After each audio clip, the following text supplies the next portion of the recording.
इस खुदाबंद की पवित्र और सामर्थी हुजूरी में अपने हाथों को उठाकर गाएंगे फिर से। तूने मुझे बनाया, तूने मुझे सजाया, तूने मुझे बनाया, तूने मुझे सजाया। तेरा शुक्र हो मसीहा, तेरे प्यार के लिए। तेरा शुक्र हो मसीहा, तेरे प्यार के लिए। तूने मुझे बनाया, तूने मुझे सजाया।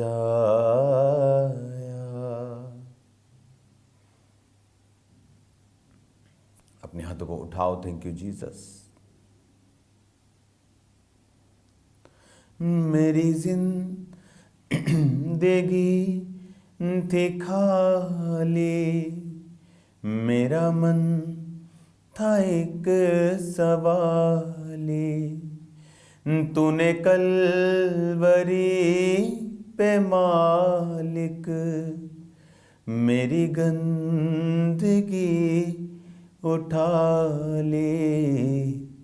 तुझे जान कर मसीहा, नहीं और कुछ तमन्ना।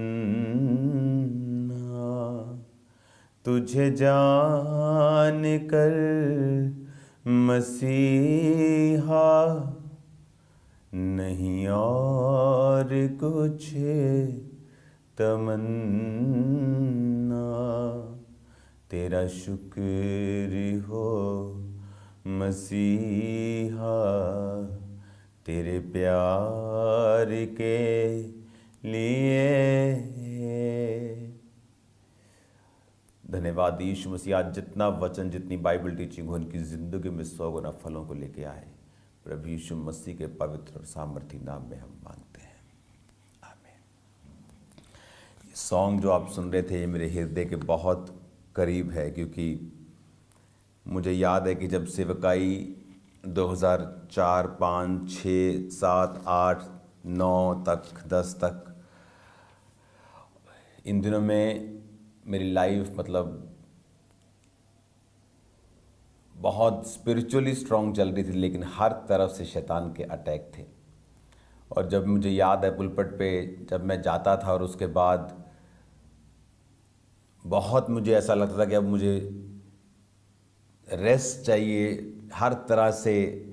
और बेड पे जाके छोटे से फ़ोन होते थे तब, और उन पर सॉन्ग्स कार्ड से भरे जाते थे। तो ये सॉन्ग मैं लगाकर जितना मर्जी मैं थका हुआ होता था, चाहे मैंने हज़ारों लोगों पे ले हैंड किया, कुछ भी काम करके फुल आया, लेकिन जब ये सॉन्ग मैं सुनता था ऐसा लगता कि मेरी स्पिरिट ताकतवर हो रही है। ये सॉन्ग मेरी स्पिरिट के बहुत करीब है। God bless you all. आज हम निकालेंगे मत्ती 4, उसकी 1 आयत को हम पढ़ेंगे। लिखा, तब आत्मा यीशु मसीह को जंगल में ले गया ताकि इब्लीस से उसकी परीक्षा हो। अगर हम इसे यूनानी भाषा में पढ़ेंगे, जिस भाषा में बाइबल लिखी गई है, तो उसमें लिखा हुआ है कि यहाँ लिखा है ले गया, जंगल में आत्मा ले गया, लेकिन ऐसा नहीं है। वो ले नहीं गया। अगर आप इसे हिंदी में नहीं पढ़ेंगे, आप इसे ओरिजिनल भाषा में पढ़ेंगे, तो उसका मतलब है कि आत्मा ने उसे फोर्स किया। क्योंकि ये सेम, अगर हम वचन, आपको अपना कॉपी, अपना पेन अपने साथ रखना है, ताकि आप बाइबल स्टडी को सिर्फ सुन नहीं सकते। ये एक रॉन्ग आदत है बाइबल स्टडी को सुनने की। You can't only here listen, आपको लिखना पड़ेगा जो मैं आपको बता रहा हूँ। अगर हम इसको लूका 4 में भी पढ़ेंगे तो उसमें लिखा, फिर यीशु पवित्र आत्मा से भरा यरदन से लौटा और 40 दिन तक आत्मा के सिखाने से जंगल में फिरता रहा। वहां लिखा आत्मा के सिखाने से।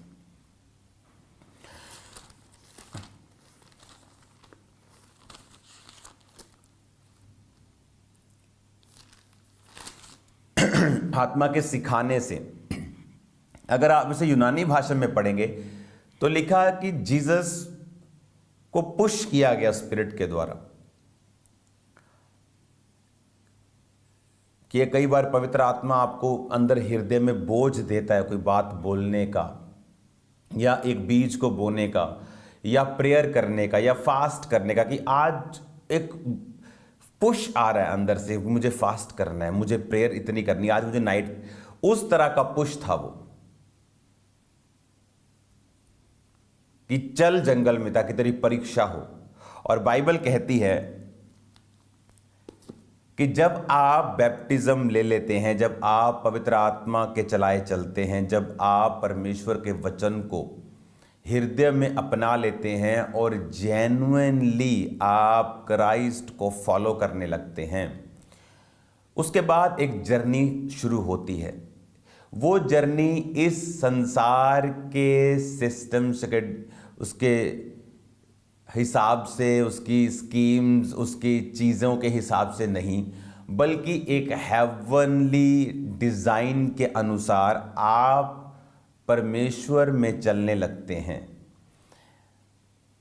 परमेश्वर आपके रास्तों को, आपके स्टेप्स को फिर निर्धारित करने लगता है। आपकी ज़िंदगी में होने वाली घटनाएं परमेश्वर की ओर से होने लगती हैं। डिज़ाइन खुदावंद उन्हें करता है। आपकी लाइफ टाइम पर जो आपकी पिक्चर बन रही है, उसका डायरेक्टर फिर परमेश्वर बन जाता है।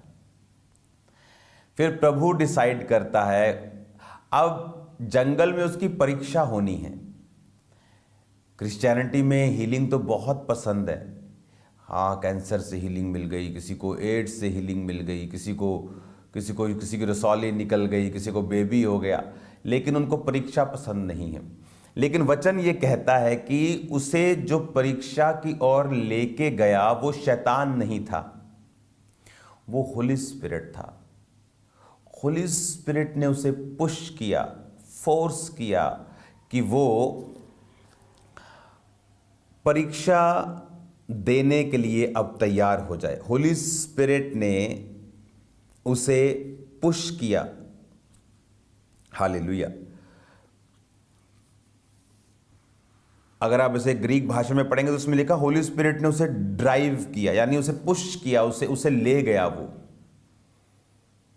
ताकि इब्लीस से उसकी परीक्षा हो। 40 दिन 40 रात निराहार रहा, तब उसे भूख लगी। हाँ, तब परखने वाले ने पास आकर उससे कहा, यदि तू परमेश्वर का पुत्र है तो इन पत्थरों को बोल रोटियां बन जाएं। यीशु ने उत्तर दिया, लिखा है, मनुष्य केवल रोटी ही से नहीं परंतु हर एक वचन से जो परमेश्वर के मुख से निकलता है जीवित रहेगा। अब यहां पर शैतान को यह बात मालूम थी कि जीसस क्राइस्ट को भूख लगी है और उसे रोटी चाहिए। परीक्षा किस विषय में शैतान करेगा? क्या वो आपको आज भी यही बात बोलेगा, ये पत्थरों को बोल रोटियां बन जाएं? नो, शैतान इस धरती पर बहुत पुराना है। वो मनुष्य के सिरजने से पहले का है। धरती जो बहुत सुंदर और सबसे ब्यूटीफुल प्लेनेट है, उसकी इच्छा थी यहाँ राज्य करने की। उसको परमेश्वर ने मनुष्यों को दिया, इसलिए वो मनुष्यों से नफरत करता था। अब परमेश्वर ने कहा कि शैतान से उसकी परीक्षा हो, इसलिए जीसस क्राइस्ट को उसकी आत्मा जंगल में लेके गई। वह निराहार रहा। परखने वाला उसके पास आकर कहता है, यदि तू परमेश्वर का बेटा है तो इन पत्थरों को बोल ये रोटियां बन जाएं। शैतान को यह बात मालूम है आपकी लाइफ में क्या चल रहा है, आपकी लाइफ में आपकी कमजोरी क्या है, आपकी लाइफ में आपकी ज़रूरत क्या है। आपकी लाइफ में वो परख सकता है कि अगर हीलिंग, आपकी हीलिंग की रिक्वायरमेंट, आपकी हीलिंग की नीड अगर आपकी साल्वेशन की नीड से बड़ी है तो वो आपकी हीलिंग को भी रोक सकता है। क्योंकि जितना आप छटपटाएंगे, डॉक्टर के पास जब किसी बच्चे को लेके जाते हैं ना, आप वीडियोस देखते हैं इंटरनेट पे फनी, वो जब टीका लगाने वाला होता है तो वो बच्चा अगर वो तड़फे तो वो टीका नहीं लगा सकता, उसको कूल एंड काम होना पड़ेगा। अगर आप पेट्स को भी देखेंगे जो बहुत हिलते हैं, उनका इलाज नहीं वो कर पाता, तो पहले उसको काम करने के लिए फिर पुश करना पड़ता है, पकड़ना पड़ता है, फिर उनको इंजेक्शन देना पड़ता। अब शैतान को ये बात मालूम है कि अगर आपको हीलिंग चाहिए और आपकी निगाहों में हीलिंग की वैल्यू इतनी है कि आप अपनी साल्वेशन गवा सकते हैं, परमेश्वर को मुश्किल होगी हीलिंग आपको देने में, क्योंकि शैतान आपको तड़फाता रहेगा, देख तू हील नहीं हुआ। ऐसा मेरे साथ हुआ पहले कुछ साल, काम करते करते भी, प्रेयर करते करते भी, लेकिन ये तड़फ जो थी हीलिंग जल्दी जल्दी जल्दी मिले, वो काम नहीं कर रही थी, क्योंकि शैतान देख चुका था कि मेरे लिए हीलिंग बहुत बड़ा एक सब्जेक्ट है। तो शैतान आपकी परिस्थितियों को देखकर, उन्हें भांपकर, क्लोजली आपके नेचर को देखकर वो आपको परीक्षा देता है। उसको मालूम है आपको हीलिंग चाहिए, उसको मालूम है इसे हीलिंग नहीं, इसे पैसा चाहिए। इस पैसे के लिए ये परमेश्वर के वचन से दूर भी जा सकता है, इस पैसे के लिए ये परमेश्वर के वचन को तोड़ भी सकता है। तो वो कोशिश करेगा कि उस पैसे में ही आपको गिराने की। हालेलुया। उसे मालूम है कि ये व्यक्ति में व्यभिचार की प्रॉब्लम है, इसे पैसे से प्यार नहीं, इसे किसी चीज से डर नहीं लगता, लेकिन ये व्यभिचार में गिर सकता है। तो वो वही चीजों को प्लांट करेगा आपकी लाइफ में ताकि आप गिर सकें। अब बाहर कैसे आना है? अब शैतान का हमने समझ लिया कि अगर हम पवित्र आत्मा के चलाए चलेंगे, आत्मा से चलेंगे, प्रार्थना से चलेंगे, तो परमेश्वर का आत्मा हमारी लीडिंग अगुवाई करेगा कि शैतान हमारी परीक्षा करे। शैतान परीक्षा करेगा आपके जीवन की वर्तमान परिस्थितियों के हिसाब से, और जब शैतान आपकी परीक्षा जीवन की वर्तमान परिस्थितियों के हिसाब से करेगा तो आपको ये बात मालूम होनी चाहिए कि वो किस तरह से करेगा और बाहर कैसे आना है। उसने कहा यदि तू खुदा का बेटा है, और थोड़े दिन पहले तो आकाशवाणी हुई थी, तो वो डाउट डालने की कोशिश करता है। हीलिंग का डाउट, प्रॉफिटिक का डाउट, आपकी लाइफ का डाउट, परमेश्वर का डाउट, एनी डाउट, किसी प्रकार का डाउट वो आपके हृदय में डालेगा। अब बाहर कैसे आना है? जीसस ने कहा, लिखा है कि मनुष्य केवल रोटी से ही नहीं परंतु परमेश्वर के मुख से निकले हर एक वचन से जीवित रहेगा। अब परमेश्वर ने क्या कहा कि लिखा है, इट इज रिटन, यानी परमेश्वर को लिखे हुए वचन की नॉलेज थी।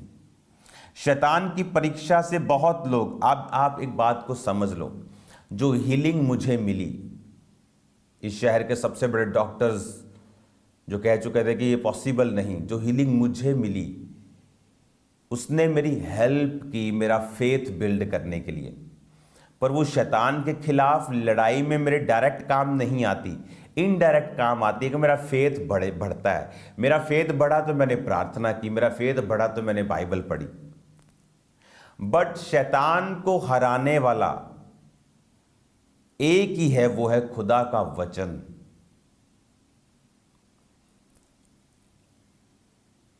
परमेश्वर ने इसमें बड़ी गहरी बात लिखी है। आज अगर हम यही समझ जाएंगे तो ये टू मच होगा हमारे लिए। लिखा है और खुदा के मुंह से निकला हुआ वचन। जीसस क्राइस्ट ने इसमें दो बातें बहुत इंपॉर्टेंट कही हैं। पहला कि जब तुम शैतान को हराओगे तो लिखे हुए वचन से हराओगे। मेरे लिए आकाशवाणी हुई, परमेश्वर ने नहीं कहा। मुझे प्रभु ने हील किया, मैंने ये नहीं कहा। लिखा है। शैतान हारता है रिटन वर्ड ऑफ गॉड से। शैतान रेमा से नहीं जाता, रेमा वो वचन है जो परमेश्वर ने आपको किसी परिस्थिति के लिए कहा है। वो लिखे हुए वचन को नफरत करता है, इसलिए वो चाहता है कि एक विश्वासी लिखे हुए वचन को कभी ना पढ़े। इसलिए परमेश्वर ने आपको 2024 के लिए आपको प्रार्थना की वेदी और बाइबल के चैप्टर्स पढ़ने के लिए बोला है, और ये काम करेंगे। मैं आपको बता रहा हूं, इतना काम करेंगे आपने दिमाग में कभी सोचा नहीं है। मैं आपको बता रहा हूं, मैं अभी भी आपको बोल रहा हूं, वो अभी भी भविष्यवाणी की स्पिरिट मेरे साथ है। मैं आपको बता रहा हूं उसकी स्पिरिट से, और ये रियल वाली स्पिरिट से बता रहा हूं कि आप लोग हैरान होंगे जो अगर आप ये वेदी को बनाएंगे तो, और बाइबल चैप्टर्स को पढ़ेंगे। लिखा है, लिखे से शैतान हारेगा। कौन सा शैतान? जो आपकी लाइफ की करंट सर्कमस्टेंसेस को यूज करके आपको गिराना चाह रहा है, उससे आप लिखे हुए रिटन वर्ड से बचेंगे। इसीलिए बहुत से विश्वासी शैतान की परीक्षा से निकल नहीं पाते। क्यों? क्योंकि वो अपने एक्सपीरियंस को यूज करना चाहते, अपनी हीलिंग को यूज करना चाहते, जो मिरेकल प्रभु ने दिया उसे यूज करना चाहते। हीलिंग मिरेकल्स आपके फेथ को बढ़ाने के लिए हैं, आपकी लाइफ को इजी करने के लिए हैं, शैतान को हराने के लिए नहीं है। उसे मालूम है यीशु मसीह जीवित है, इसीलिए वो डाउट डालकर आपकी लाइफ में आपके करंट सर्कमस्टेंसेस को यूज करके आपकी लाइफ में काम करना चाहता है। और जीसस ने कहा कि मनुष्य रोटी से नहीं परंतु हर एक वचन से जो प्रभु के मुख से निकलता है जीवित रहेगा। वचन दो तरह का है, एक वचन है लोगोस, लिखा हुआ वचन, एक वचन है रेमा, जिस तरह पतरस को मिला था। जब पतरस ने कहा प्रभु अगर तू ही है तो मैं पानी पर चल के तेरे पास आऊं, जब उसने जीसस क्राइस्ट को पानी पर चलते हुए देखा तो डर गए, कहते भूत आ गया, मर गए। वहां कहानियां प्रचलित थी कि नदी पर अगर कोई भूत देख ले वो मर जाता है, तो वो डरे हुए थे। तो जीसस ने कहा ये भूत नहीं है, मैं हूं। तो उसने कहा अगर तू ही है तो मैं तेरे पास पानी पे चल के आना चाहता हूं, मुझे आज्ञा दे, यानी तू मुझे वर्ड दे। प्रभु सब कुछ कर सकता है, ये बोलकर वो पानी पे नहीं चलने लगा। उसने जीसस के मुंह से वर्ड सुनना चाहा। जीसस ने कहा आ जा, ये रेमा वर्ड था। तो यहां पर जिस वचन की बात हो रही है, जिस वर्ड को यूनानी भाषा में मत्ती 4:4 के लिए इस्तेमाल किया गया, ये वर्ड लोगोस नहीं है, ये वचन रेमा है। ग्रीक भाषा का 4487वां शब्द ये है रेमा। जी इस वचन शब्द को जिस ओरिजिनल शब्द से लिया गया वो रेमा है। वचन दो तरह का है, एक है लोगोस यानी लिखा हुआ वचन, सब बाइबल लोगोस है, सब लिखा हुआ। पर जीसस ने कहा अगर तुम्हें जीवित रहना है, कौन सा जीवन? मसीही जीवन। एक आदमी जब पौलुस दुखी हो गया, हे प्रभु इस कांटे को दूर कर, उसे रेमा वचन मिला, मेरा फजल तेरे लिए काफी है। जब उसे समझ आया कि तेरा फजल मेरे लिए, खुदावंद तेरा फजल मेरे लिए काफ़ी है, जब जीसस ने कहा मेरा अनुग्रह तेरे लिए काफ़ी है, ये रेमा वचन था, वो जीवित हो गया। नहीं तो उससे पहले वो डेड फील कर रहा था, बिजनेस डेड है। खुदा ने कहा उसके मुख से निकला हुआ रेमा वचन अगर सुनोगे तो जीवित रहोगे। लोगोस नहीं, रेमा। शैतान को हराने के लिए लोगोस, लाइफ में टेस्टिमनीज को पाने के लिए रेमा। मैं जैसे निराशा में था, बहुत दुखी हो चुका था अपनी लाइफ से, अब काम नहीं ऐसा लगता था प्रभु कर रहा। बाइबल पढ़नी, पवित्र आत्मा ने कहा बाइबल पढ़। बाइबल पढ़ी तो वहाँ लिखा था, हे मेरे प्रिय भाइयों याब बांधो, दृढ़ रहो, क्योंकि तुम जानते हो मसीह में की गई मेहनत व्यर्थ नहीं है। ये मेरे लिए रेमा बन गया। मैंने कहा प्रभु ने मुझसे बात की है, उसने मुझसे कहा है कि मेहनत कर। तब दौर शुरू हुआ 40 रोज़ों का। एक बार 40 रोजे, 40 खत्म, इमीडिएटली 40 शुरू, फिर तीसरी बार, चौथी बार, पांचवी बार। आप इमेजिन करो एक साल में 6 बार 40 रोजे 5 बजे तक मैं रखता था। मुझे आज भी याद है 4:59 पर मेरी प्लेट मेरे सामने होती तो मैं वेट कर रहा था, प्रभु 1 मिनट जल्दी क्यों नहीं निकलता। हालेलुया। 5 बजे तक बिल्कुल नया था, लेकिन प्रभु ने मुझसे बात की। ये क्या था? रेमा।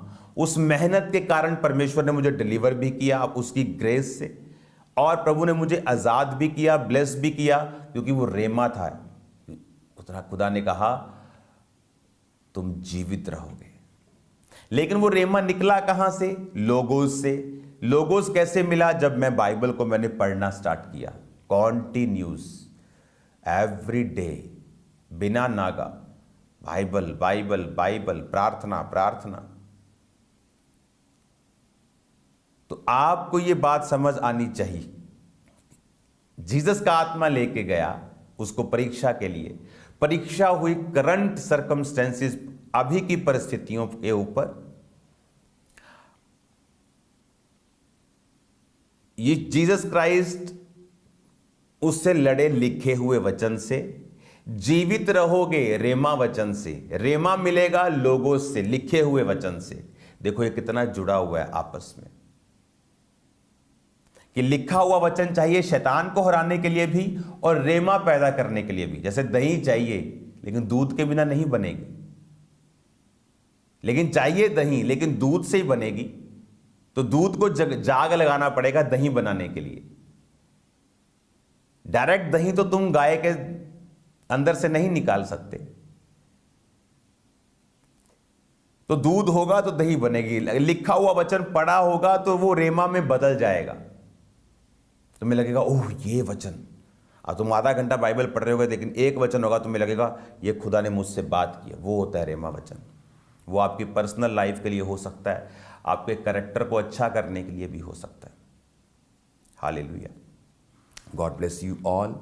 जितने लोग आज पहली बार वचन को सुन रहे हैं अपने हाथों को उठाकर मेरे साथ बोलें, प्रभु यीशु मसीह मैं विश्वास करता हूँ आप मेरे उद्धार करता हैं, आप मेरे लिए मारे गए और गाड़े गए और तीसरे दिन मुर्दों में से जी उठे। मैं आपको अपना उद्धार करता मानता हूँ प्रभु यीशु मसीह के नाम में, आमीन। God bless you all. कल मिलते हैं खुदावंद की उपस्थिति में, खुदावंद की प्रेजेंस में। खुदावंद का आत्मा आपको सेम नहीं रहने। वंडरफुल ईयर ऑफ विक्ट्री है, जहाँ शैतान आपको रोता हुआ और परमेश्वर का आत्मा जुम्बश से काम करता हुआ, ये प्रूफ करता हुआ कि ये जगत उसका है। आमीन। God bless you all. शाम को प्रार्थना पहाड़ की प्रेयर को अटेंड करना नहीं भूलना है। हमेशा कॉपी और पेन साथ रखें, इसको नोट करें, जो आपको बोला गया उसे करें। प्रभु आपके साथ है। हैप्पीएस्ट न्यू ईयर आपका हो चुका है। मेरा बिलीव है कि खुदावंद बड़े बड़े काम, जो टेस्टिमनीज होंगी वो एक अलग लेवल पे हमें ले जाएंगी। God bless you all.